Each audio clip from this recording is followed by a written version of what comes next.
On this paddling trip, I'm in northern Georgia, where I'm going to navigate through beautiful rock gardens, spot some of Georgia's aquatic wildlife, cook campfire smash burgers for dinner, and show you how to clean and season a cast iron pan at camp. The shortened days of November catch me on the water well past dark, and I'm going to be out in Rocky Rapids with nothing more than the moon to guide me. Let's have ourselves an adventure. Hope you guys can join. Let's get packed up.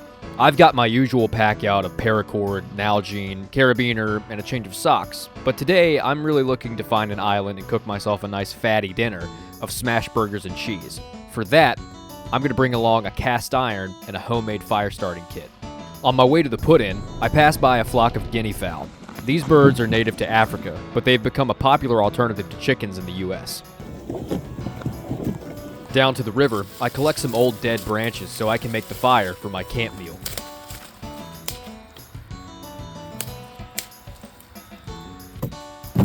I almost walked face first into this little Joro spider as well. These guys are also non-native. Just this right here should be enough to make a small cooking fire. Yeah, easy does it.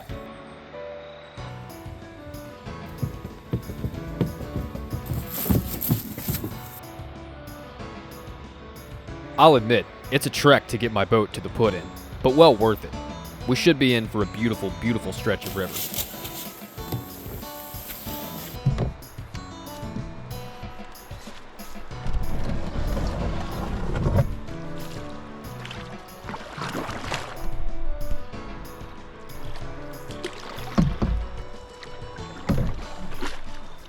It's already November, the first day of daylight savings end, but I'm enjoying this beautiful mild weather in nothing but a t-shirt and jeans.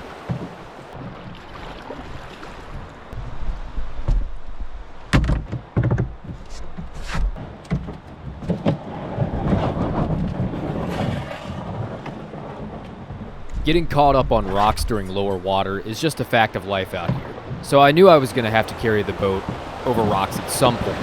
But after sneaking through this fun little chute and having a really clean run about it, getting caught up on a rock at the very end was just unceremonious.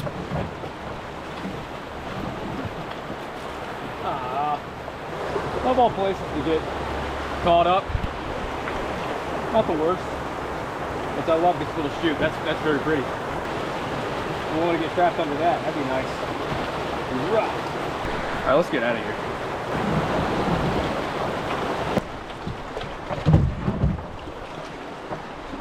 Here's a great blue heron.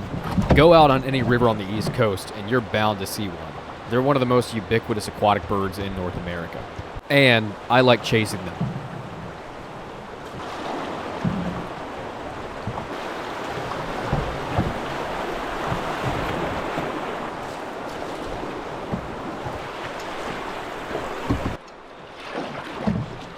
Looking around, the deciduous trees have just the slightest tinge of orange at their tree tops. Autumn is more of a speculation than it is a full-blown season at the moment.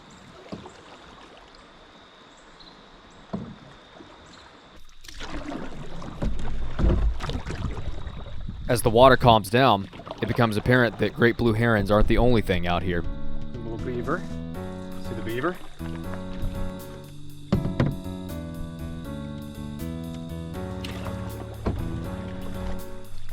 I'm only on this river for the afternoon, as in, I'm not staying out overnight. I come out and paddle in a lot of ways because I want to experience the out-of-doors for what they are. But, ironically, I have the most fun when I'm hauling freight and putting miles behind me as well. And that's because I want to see as much as possible. I want to get to as many places as possible, because I think it's worth exploring. So, in a way, I guess, I'd have to come across something really special to be as satisfied as I am when I'm in motion.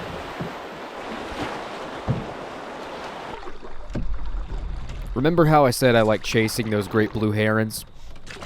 Oh, my goodness, I've been chasing them. I've been chasing them for the last mile at least. At least.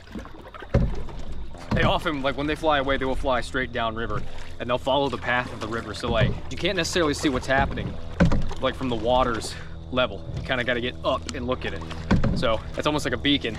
It's like somebody's going ahead of you and holding up a big flag, you know? And just then, I come across something that kind of makes me want to stop. How placid.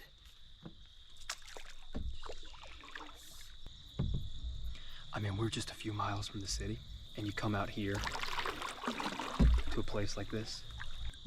I mean, it's just ever so quiet. I feel like I don't want to even canoe at the moment. I just kind of want to sit here and just be. It just feels like a sleepy place. We're maybe 2 miles, 3 miles at most from the city. You don't have to go too far to be all alone. And there's nobody else out here, it's just me. A little piece of solitude. The silence that you experience out here, it's only cut by the sound of a canoe stroke. And I could listen to that all day.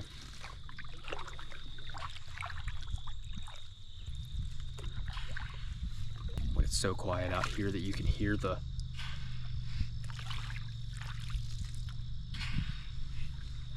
sound of sand being moved 2 feet underwater.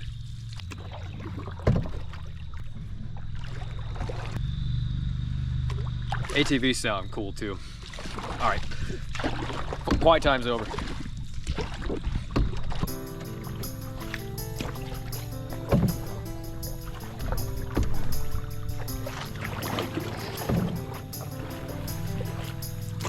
This is the first day of daylight savings time ending, so I decided to get a late start on a canoe trip. Only got about an hour and a half of daylight left, so I'm okay with paddling in the dark, but I prefer to be within a mile or two of my takeout. Pretty soon, I come across an unexpected obstacle formed by the drainage of a recent storm and a really big pipe. Oh, good Lord. That's definitely an island, but probably not one you want to have a fire on.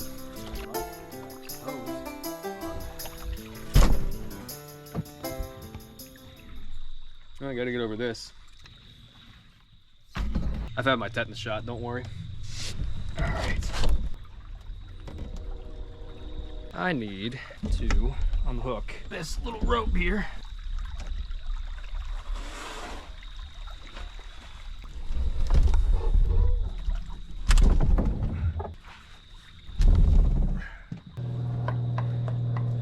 That's good. You know what? This boat is not going anywhere. So naturally, we gotta climb this thing just so I can get a look. And good thing too, because I find the island that I'm looking for. You know what? Right there looks like an island enough. Land ho, as they say. I climb down from the crow's nest and get back in my boat and stop this nonsense. All right. Oh boy, all that climbing really did make me hungry. All right, what kind of prints do we have here? Not gonna need a ton.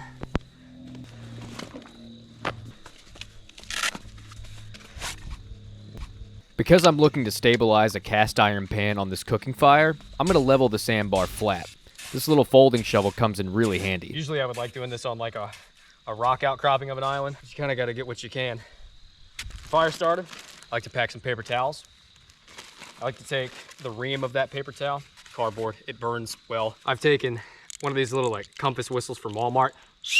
I just took a match striker and taped it to this. Inside, waterproof, we got our matches. Let's see here. It becomes clear that I have plenty of fuel and plenty of tinder, but not enough intermediary sticks for kindling. I'm stuck on an island with no dry branches. Oh, but oh wait! The branch pile stuck on the pipe has everything that I need.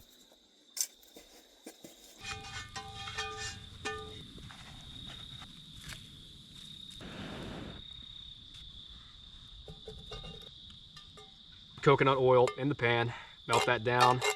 Do a little, talking a little scoop, I mean a very little scoop. One burger. I mean, we're talking like maybe the size of a golf ball in the pan. You'll notice that there's a lot of smoke. That smoke is coming from the damp wood that I'm using. But alas, it's all I got, and it's working pretty good. So let them get that a nice little char first like that, just to where they're kind of brown. So that way, when we go to press, don't stick to the spatula. And then,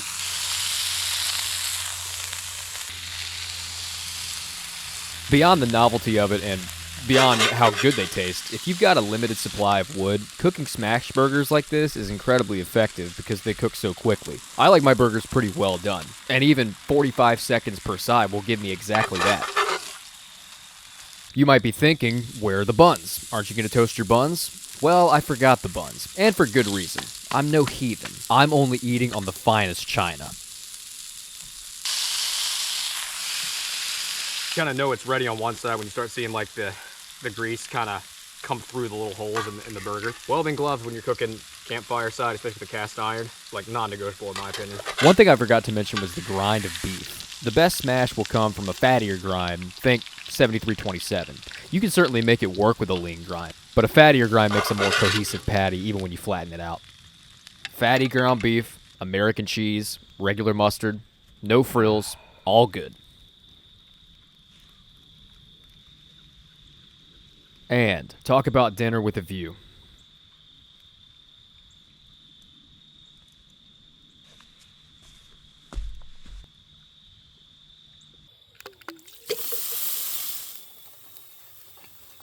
Now we're going to clean up, and I'm going to show you the best way I've found to clean and season a cast iron at camp.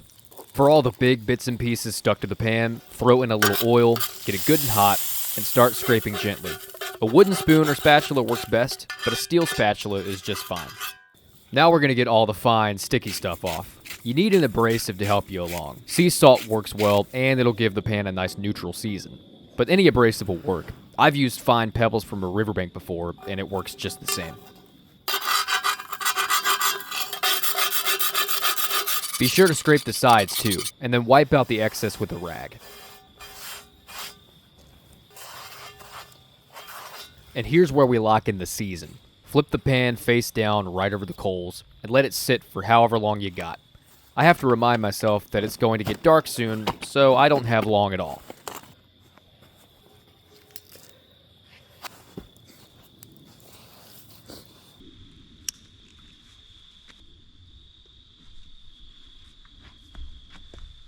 I've got 5 more miles to go, and I've got about 40 minutes to do it. So we're gonna be canoeing at dark, at least for a little bit. So I'm gonna try to really get after it right now. Try to beat sundown, because as you can see, it's coming up quick.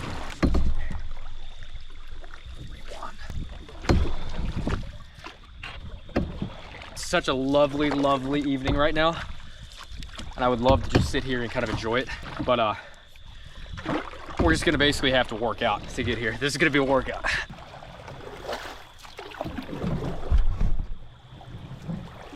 I'm trying to get the most out of each passing stroke, making sure that I keep my technique sound and limit wasted energy. Problem is, it's so muddy in here, the river's so shallow, it's hard to get a full stroke in. And it soon becomes clear that daylight isn't the only thing that I'm running out of. Just about out of water too. I conserve sips. 1 cup. Yeah. We'll have to make it work.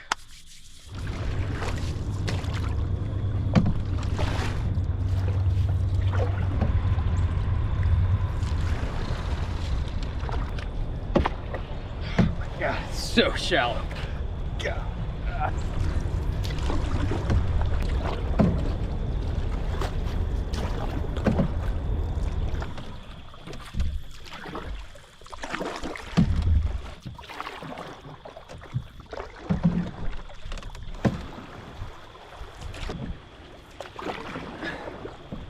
That's a cool freaking rock.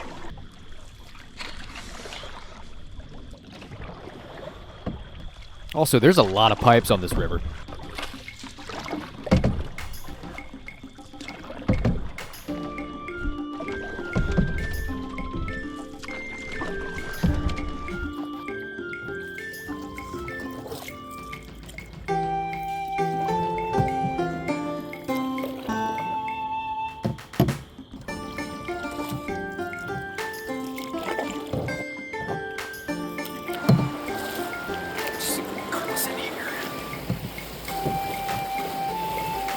I know that there's a lot left to do, but being out on the water in this cool sunset, I wouldn't trade it for much at all.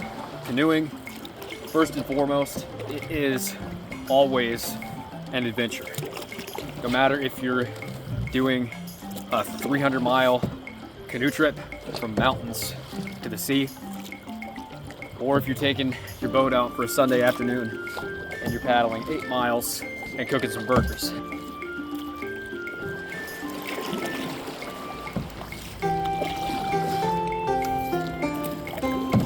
Hard to see, I'm running out of light so quickly. There he is. We're just gonna have to go for it. Come on, yeah! Yeah! There we go. Actually not mad. It's actually beautiful. I can see a little bit, just a little bit. Woo! The river is roaring, but all the little critters seem to be just about ready to settle down for the night. That's a gibbous moon. It's actually providing me a ton of light. It's actually beautiful out here, to be honest. It's just trying to see where everything is. Ugh. That was a mistake. I even saw that one. I see a bunch of people with cell phones. This is the park where we're taking out. It's just, I have to get through all that. At some point, it's not going to get darker than dark. I mean, I've got the moonlight, and it's going to carry the entirety of the sky here. I just do want to get through this safely. That's the main thing.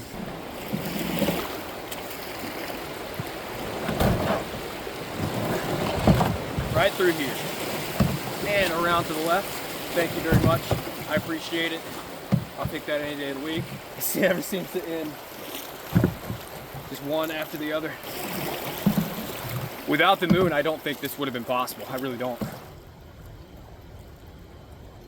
The sound of that churning rock garden fades behind me, and I've got one last heave before I'm ready to go.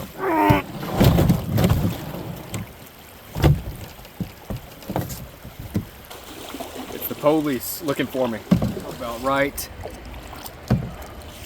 there. It's an absolutely flawless landing. Thanks so much for watching, everyone. I hope you enjoyed this as much as I did. Don't forget to like and subscribe to Waterlog Outdoors. I appreciate you watching. Take care, and God bless.